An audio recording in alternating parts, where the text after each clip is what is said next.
Alrighty, yo, what is going on, everybody? It's your boy, Mr. DDG94, back with another reaction video. Today, we finna react to how WWE changed forever in 1997. Oh man, so this would be like the beginning of the Attitude Era. This would be where Shawn Michaels was pretty much exiting the game because he had that back injury. This would be where The Rock, Triple H, Stone Cold, Kane. This is where they would become the stars that they would go on to become later on down the line. But this is 1997, so we all know this is the year of the one and only. You stupid son of a bitch. My name is Stone Cold Steve Austin. What? Without further ado, let's get right into it.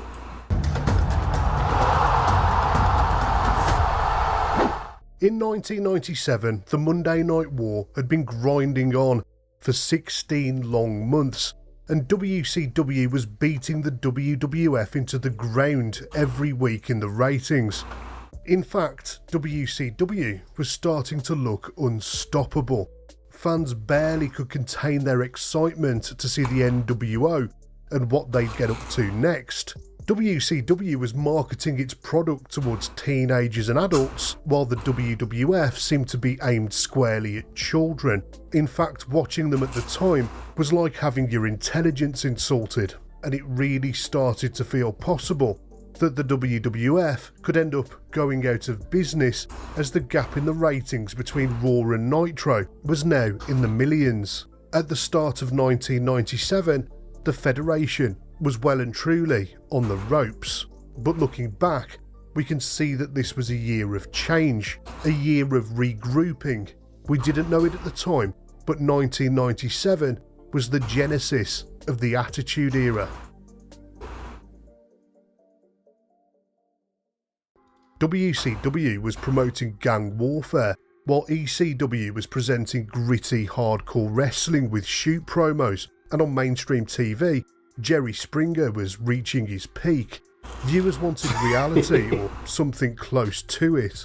Shotgun Saturday Night was a bold step in the right direction, and watching it back now, we can see how the Attitude Era evolved from content like this.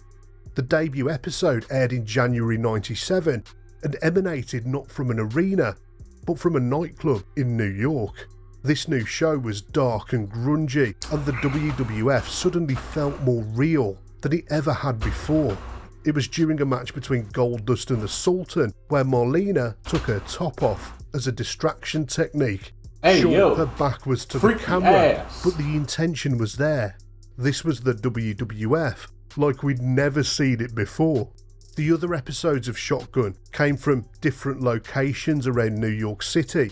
The whole presentation felt different and fresh. The ring was smaller due to the confines of the locations they were using. No doubt this was the WWF borrowing ideas from ECW. The shocking angles and the intimate setting was straight out of their playbook. Monday Night Raw also started to change from February of that year, as they added an extra hour to the show in order to compete with Nitro. They also gave the show a down and dirty new intro with grungy new music, and they also unveiled a spectacular, huge new set and Titantron. Episodes of the show now started with a massive pyro display that was like nothing ever seen before in sports entertainment.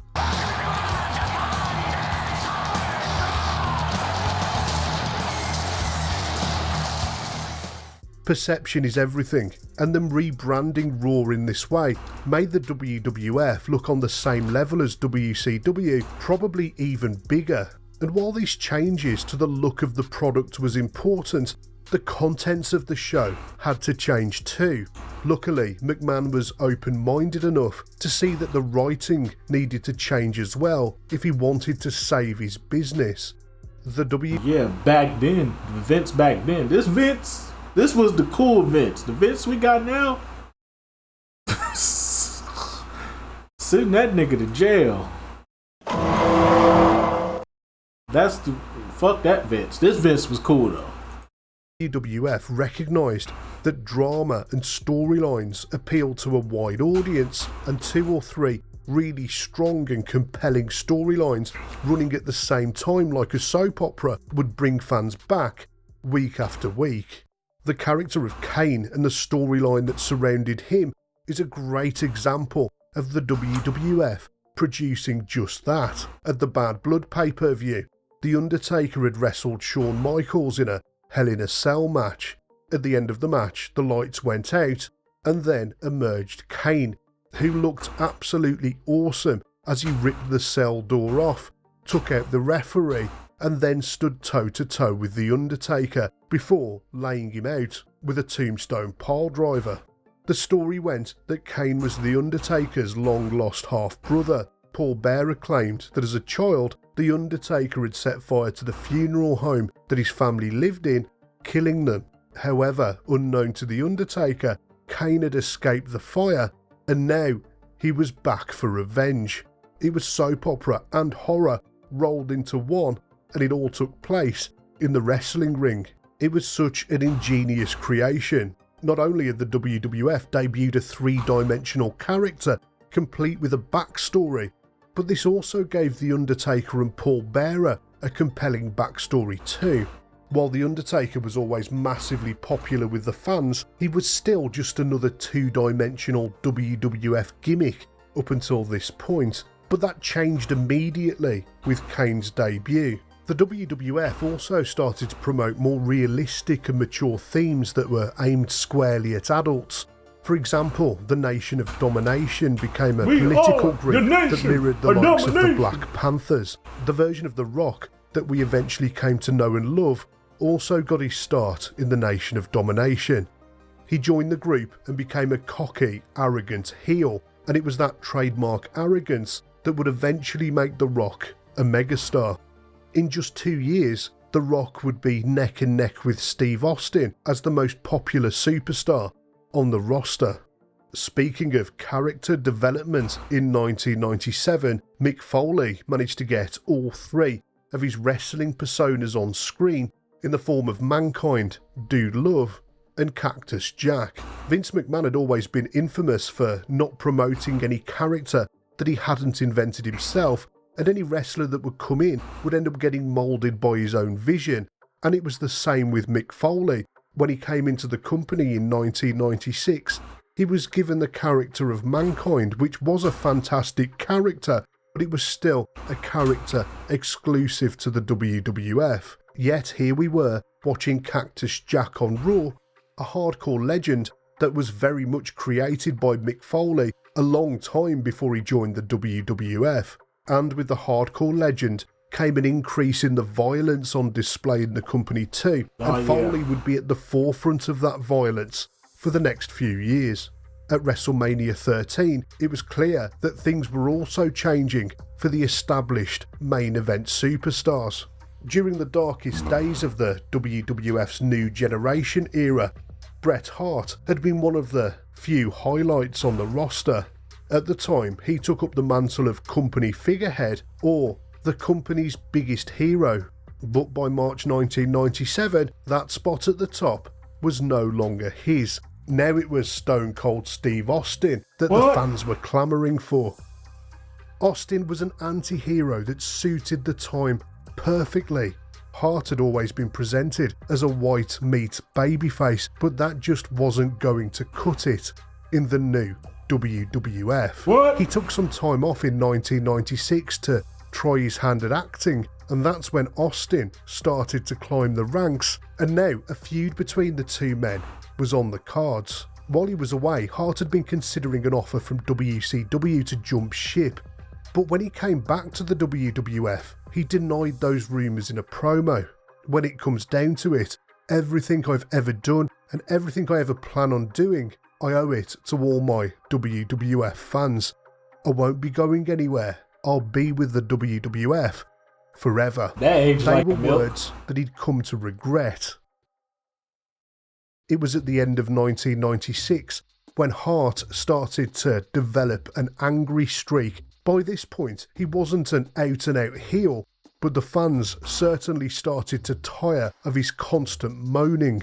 During their match at WrestleMania, Austin battled Hart back and forth, and we were greeted by that famous image of Austin and the sharpshooter with blood pouring out of his head. Just a couple of years earlier, it would have been unthinkable for this image to have appeared at WrestleMania. During the match, Austin never tapped out. Instead, he passed out due to the pain, causing Hart to be declared the winner. As he made his way to the back, Hart shouted at the fans and even gave them the finger. What followed was a really clever bit of booking where Bret and the Hart Foundation were heels in the United States and babyfaces everywhere else. It was that kind of smart writing that showed how the WWF was evolving in new and exciting ways. Of course, Bret would be involved in one of wrestling's most infamous real-life moments, as the Montreal Screwjob would be the catalyst for an even faster shift towards the Attitude Era.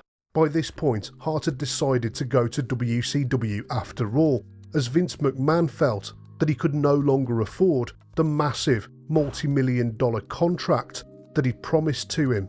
The Survivor Series was in Canada, and Bret didn't want to drop the belt to his nemesis Shawn Michaels in Montreal, and so everyone apparently agreed backstage that the match would end in a no contest rather than a clean finish.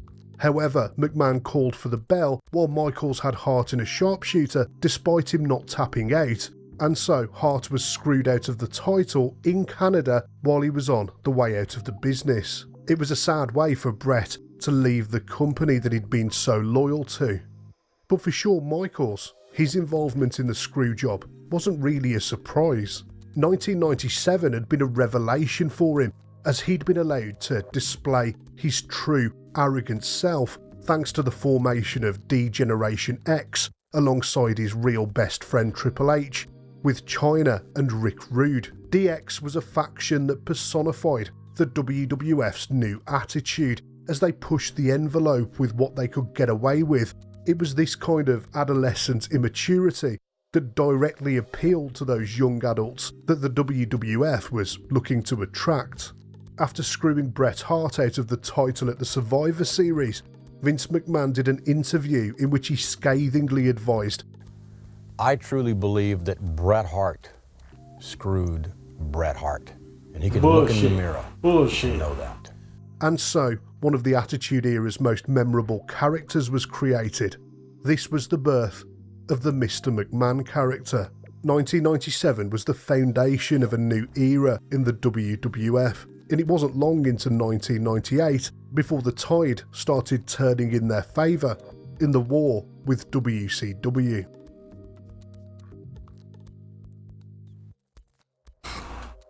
Oh man. But yeah, man, 1997, boy, for WWE. This was my introduction year to WWE, by the way, wrestling in general. I started off with WCW and I ended up on WWF, and I never looked back.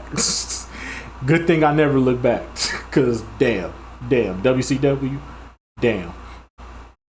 Anyway, so let's just go about do it for this one. I will see you all in the next video. Till then, peace out.